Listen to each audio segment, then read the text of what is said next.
जी नासीन ख़बर किरियूं दादू खां दादू में कच्चे जे ॻोठ सियाल जे बोर्ड मुतासिरनि वाहर न थियण ख़िलाफ़ मोरो इंडस हाईवे ते धरणो हणी रोड ब्लॉक करे छॾियो आहे। मोरो रोड ते धरणे सबबि ट्रैफ़िक केतिरनि ई कलाकनि ताईं मुअतल रही आहे। एहतजाज कंदड़नि सख़्त नारेबाज़ी कंदा रहिया आहिनि। हुननि चयो आहे त दरियाव में चाढ़ सबबि कच्चे जा 80 खां वधीक ॻोठ पाणी जे लपेट में अची विया आहिनि, जिन जो दादूअ सां ज़मीनी राब्तो कटियल आहे।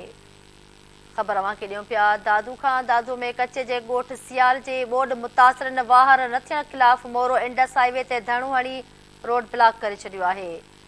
मोरो रोड ते धरणे सबबि ट्रैफ़िक केतिरनि ई कलाकनि खां मुअतल आहे। एहतजाज कंदड़ सख़्त नारेबाज़ी करे रहिया आहिनि। हुननि चयो आहे त दरियाह में चाढ़ सबबि कच्चे जा 80 खां वधीक ॻोठ पाणीअ जे लपेट में अची विया आहिनि, जिन जो दादूअ सां ज़मीनी राब्तो कटियल आहे। इन ई हवाले सां दादू खां धरती टीवी न्यूज़ जो रिपोर्टर इशफाक मलिक लाइन ते मौजूदु आहे। जी इशफाक, आगाह कजो कहिड़ा तफ़सील आहिनि?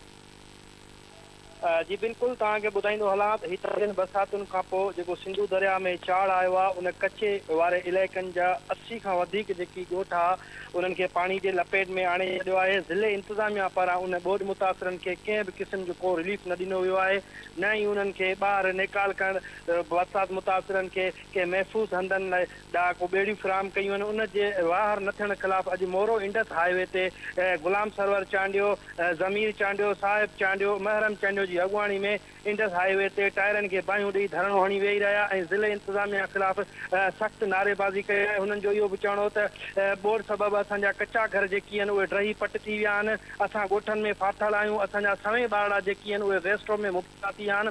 पर DC जेको दादू आहे उन पंहिंजा नंबर बंदि करे छॾिया आहिनि। DC ऑफिस में केतिरा ई भेरा असां उन सां मिलण जी कोशिशि कई आहे।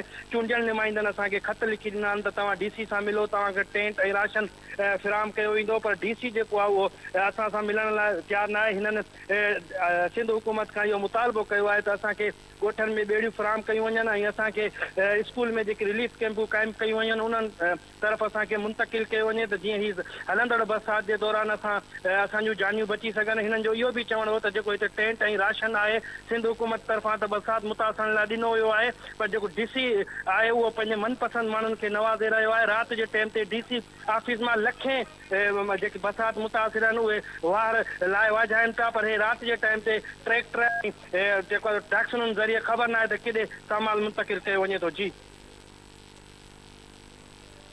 ठीकु आहे इशफाक, वरी महिरबानी तफ़सील जे लाइ।